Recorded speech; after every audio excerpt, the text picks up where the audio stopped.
vous évoquez là l'un des traits, si je puis dire, les plus attractifs de la libéralité-partage, mais qui ne concerne que la donation-partage.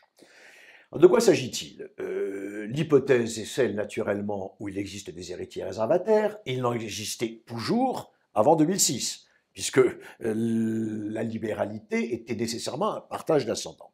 Donc l'hypothèse est qu'il existe des héritiers réservataires, et la question est de savoir à quelle date les biens compris dans la donation-partage vont être évalués pour le calcul de la réserve.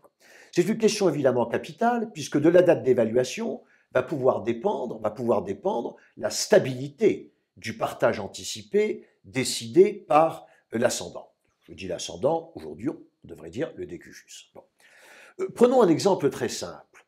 Supposons que le décujus fasse 3 donations ordinaires à chacun de ses 3 enfants de valeur mobilière strictement égale. Il a un portefeuille composé de 300 titres, il donne 100 titres à chacun des enfants par des donations ordinaires.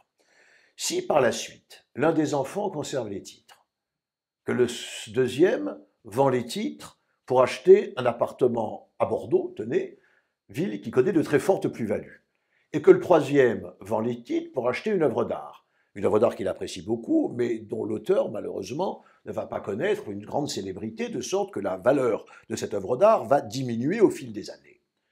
Au décès du donateur, lorsque l'on se demandera si chacun des enfants a reçu sa part de réserve, lorsque l'on se demandera si les libéralités qui ont été consenties fournissent à chacun sa réserve ou ne portent pas atteinte à sa réserve, on va évaluer ces 3 donations pour la valeur au décès des biens acquis grâce aux biens donnés.